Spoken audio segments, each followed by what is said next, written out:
আচ্ছা, সবার প্রথমে ভাইয়া, হ্যাঁ, সিকিউরিটি প্লাগইনটা ইউজ করাতে কোনো থ্রেট আছে আপনার সাইট ব্রেক করার? না, প্লাগইনের সাথে সাইড ব্রেক করবে কেন? না, একজন বলছিল আমাদের গ্রুপে এরকম, না, জিজ্ঞেস করলাম। সিকিউরিটি প্লাগইনের সমস্যা হবে না।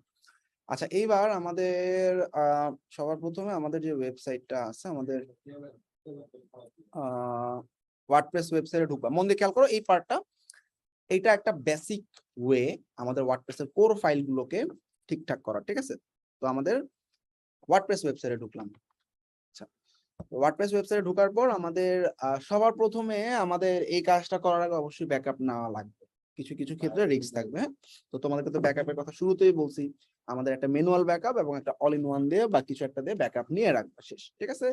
ব্যাকআপ নেওয়া হয়ে গেলে আমাদের ওয়েবসাইটে ওয়ার্ডপ্রেসটাকে আপডেট দিতে হবে। তো আমরা দেখতে পাচ্ছি এখানে ওয়ার্ডপ্রেসটা আপডেটেড আছে, রাইট? 6.0.2 আপডেট চাইলে এইখান থেকেও আপডেট দিয়ে দিতে পারবা, ঠিক আছে? ধরো আমাদের যে এই আমি এখন এই সাইটটাতে আছে, এটা আপডেট করা আছে 6.0.2। মন দিয়ে দেখো। তো আমরা সবার প্রথমে কি করব, আমাদের যখন কোর ফাইলে ভাইরাস থাকবে, হোয়াট ইজ কোর ফাইল? আমাদের ওয়ার্ডপ্রেস যখন বলবে ডাব্লিউপি অ্যাডমিন অথবা এরকম বিভিন্ন ফাইলের মধ্যে ভাইরাস আছে, কই গেল স্ক্যানার, কই scan scan,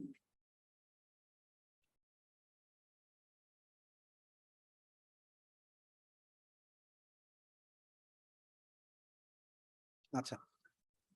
so core file virus বলতে আমাদের এগুলো তো বুঝতেছো, এগুলো হচ্ছে আগে যেটা দেখালাম থিম প্লাগইনের ভাইরাস।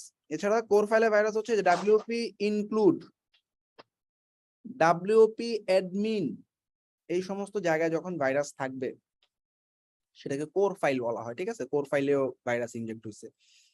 তো এগুলো ম্যাক্সিমামই থিম বাদেও কিন্তু কোর ফাইলে ইনজেক্ট হয়েছে, তাই না? তো যদি এরকম এই যে ওয়ার্ডপ্রেস কোর ফাইল ডাব্লিউপি ইনক্লুডের মধ্যে দেখা ওরা বলে দিয়েছে ওয়ার্ডপ্রেস কোর ফাইল মডিফাই হয়েছে ডাব্লিউপি ইনক্লুডে user.php নামে একটা ফাইল, ঠিক আছে? আচ্ছা, তো এই সমস্ত কেসে কি হবে, এই সমস্ত কেসে তোমাদের কোর ফাইলটা যখন ঝামেলা করবে তখন তোমরা ঢুকে যাবা সি প্যানেলে। সি প্যানেলে ফাইল ম্যানেজারে চলে যাবা। ফাইল ম্যানেজারে যাওয়ার পর তোমার যে ওয়ার্ডপ্রেস ওয়েবসাইটটা আছে সেই ওয়ার্ডপ্রেস ওয়েবসাইটটাতে ঢুকে গেলা। মন দিয়ে খেয়াল করো। এবার 1 নাম্বার পয়েন্ট, ওয়ার্ডপ্রেস ডাউনলোড করবা। এখানে লিখবা ডাউনলোড ওয়ার্ডপ্রেস। ওয়ার্ডপ্রেসের লেটেস্ট ভার্সনটাই সবসময় দেখাবে। লেটেস্ট ভার্সন যেটা আমার ওয়ার্ডপ্রেসের ভার্সন আপডেট করা আছে, এখানে 6.0.2, আমরা সফটওয়্যার ক্লাসেও দেখছি আমাদের 6.0.2। তা এটার চোখ বন্ধ করে ডাউনলোড করে ফেলাবা, ঠিক আছে? এই যে নেমে যাচ্ছে। আচ্ছা, ডাউনলোড হওয়ার পর এটা একটু মন দিয়ে খেয়াল করবো, এখানে কিছু ফাইল আমাদের থিঙ্ক করতে হবে। সবার প্রথমে আমাদের এই জিপটা পাইলাম আমরা পুরোটা, তাই না? এটা হচ্ছে ওয়ার্ডপ্রেসের ফাইল। ওয়ার্ডপ্রেসে WP admin, WP content, WP include, তাই না? সবার প্রথম কাজ ওয়ার্ডপ্রেসের ডাব্লিউপি কন্টেন্টটা ফালায় দাও। আমি এখন রিপ্লেস করবো সোজা হিসাব সার্ভারের ফাইলের সাথে, অর্থাৎ আমি আমার সি প্যানেলে রিপ্লেস করবো এই সমস্ত ফাইল। এখন ডাব্লিউপি কন্টেন্ট রিপ্লেস করে দিলে কি সাইট থাকবে বলো? ডাব্লিউপি কন্টেন্টের মধ্যে থিম ফাইল সব আছে না? আমিও একটু এখন যে আমরা কি করবো, আমাদের এটা কেন করতেছি, আমাদের সার্ভার যেটা আছে আমাদের সার্ভারে এই সমস্ত ফাইল ফালাই দিব, ঠিক করব। এই ডাব্লিউপি কন্টেন্ট ফাইলটা ফালানো যাবে না, এটার ভিতরে থিম প্লাগইন ডিজাইন সবকিছু এটার ভিতরে।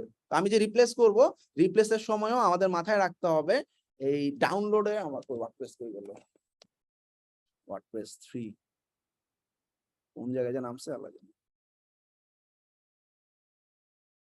আচ্ছা, এই যে তো এখানে ডাব্লিউপি কন্টেন্টটা ফালাই দিবা, শেষ।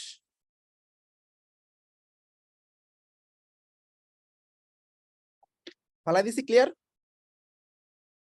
সবাই কি এটা বুঝছো? ডাউনলোড করা ফাইল থেকে ফালাই দিব। হ্যাঁ, ডাউনলোড করা ফাইল থেকে ফালাই দিবা। এবার এইটার ভিতরে ঢুকে কন্ট্রোল এ দিবা, কম্প্রেস করবা বা জিপ করবা তোমরা, ঠিক আছে? archive.php নামে ফাইলটা জিপ হয়েছে, তাই না? রিনেম করবা, এটার নাম দিলাম, এটা হচ্ছে নিউ।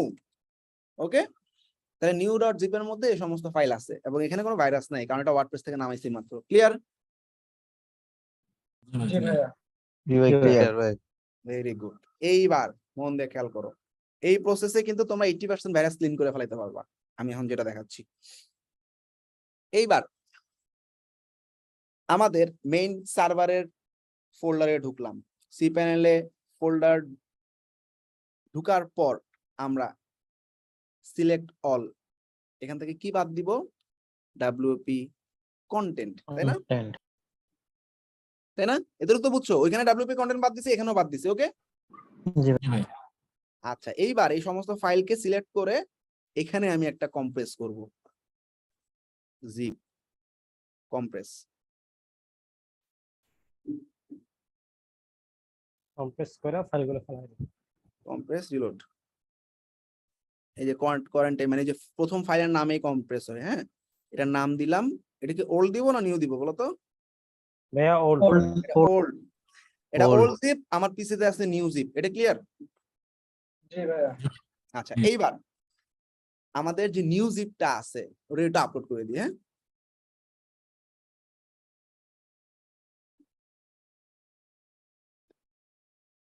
ওয়ার্ডপ্রেস 3 তে গেছে না, ওয়ার্ডপ্রেস 3 এর ভিতরে যে নিউ জিপ আপলোড করে দিলাম। হ্যাঁ, আচ্ছা তোমরা আপলোড করার সময় খেয়াল রাখবা যাতে এই যে পুরো ফোল্ডারটারে ধরে আপলোড আবার জিপ করো না। অনেকে কি করে ফোল্ডার জিপ করে, হ্যাঁ ওয়ার্ডপ্রেস 3 টাকে জিপ করবে, এটা করবা না, এখানে ভিতরে ঢুকে জিপ করবা, তাইলে যখন এক্সট্রাক্ট করবা সব ফাইল ওখানে যাবে, নাইলে কিন্তু আরেকটা ফোল্ডার হয়ে যাবে ঝামেলা। ঠিক আছে, বুঝছো? জি ভাইয়া। জি ভাই। আচ্ছা এই জিপটা আপলোড হয়ে গেছে, ফাইন। আমি এখন রিলোড দিলাম, আমার এখানে ওল্ডও আছে নিউ আছে। মন দিয়ে খেয়াল করো, আমি wordpress.com থেকে নামাইছি ফাইলটা, ডাব্লিউপি কন্টেন্ট ফালায় দিয়ে জিপ করছি, নাম দিছি নিউ। সি প্যানেলে গেছি, ডাব্লিউপি কন্টেন্ট বাদে বাকি সমস্ত ফাইলকে জিপ করছি, নাম দিছি ওল্ড। নিউ জিপটাকে এখানে আপলোড করে দিছি। ক্লিয়ার? এতটুকু বুঝছো? জি ভাই। জি ভাই। এবার সিলেক্ট করব সব, কি কি বাদ যাবে, নিউ জিপ বাদ New, যাবে, ওল্ড জিপ বাদ old, যাবে। content, আরো দুইটা ইম্পর্টেন্ট ফাইল বাদ WP যাবে, এটা content। সব সময় মাথায় রাখবা, wp-config.php, এটা Content। কখনো ফেলা যাবে না। আরেকটা হচ্ছে, বলো দেখি আরেকটা কি? কন্টেন্ট। WP content, গতকালকে ম্যানুয়াল ফাইল সব কোথায় বসাইছিলাম, HTXS, .htaccess, এটা একটা ইম্পর্টেন্ট ফাইল, এটাও ফালানো যাবে না, মনে থাকবে? জি ভাই। আরেকটা ইম্পর্টেন্ট জিনিস, সার্ভারের কিছু ডট ফাইল থাকে, ওই যে উপরের দিকে দেখছো যে কোয়ারেন্টাইন আর .tmb ডট, এগুলো সার্ভারের ফাইল, এগুলো ফালানো যাবে না। ওকে, ক্লিয়ার? ডট দিয়ে যে ফাইলগুলো আছে। ওকে, শেষ। এতটুকু বুঝছো? জি ভাই। কি কি বাদ দিয়েছে মনে খেয়াল রাখো, wp config, new zip, old zip, htaccess এবং সার্ভারের যে ডট ফাইলগুলো আছে সেগুলা বাদে বাকি সব ডিলিট। ক্লিয়ার? জি ভাই। আচ্ছা এখন আমাদের এই নিউ জিপটাকে ভেঙে দিলেই তো হয়ে যাচ্ছে, তাই না? নাকি এক্সট্রাক্ট, এক্সট্রাক্ট, ভাই ওল্ডটাকে ডিলিট করব না? হ্যাঁ দাঁড়া ওয়েট বলতেছি, রিলোড দিয়ে একটা রিলোড, চলে আসছে সমস্ত ফাইল আসছে। ওয়ার্ডপ্রেসে একটা আননেসেসারি ফাইল দিয়ে এরকম একটা আন্ডারস্কোর দিয়ে এটা ফালাই দিও। ওকে, শেষ। WP content ওটা। হ্যাঁ, WP contentটা যে ডিলিট করলেন, কই কন্টেন্ট ফালাই দিছি নাকি, কই ফালাইলাম? নতুনটা থেকে delete ফেলাই করে দিতে। নিচে নিচে চলে গেছে নাকি ভাই? ওটা সবাই তো ডিলিট করছে। ভাই ডাব্লিউপি কন্টেন্ট সব ফালাইছি।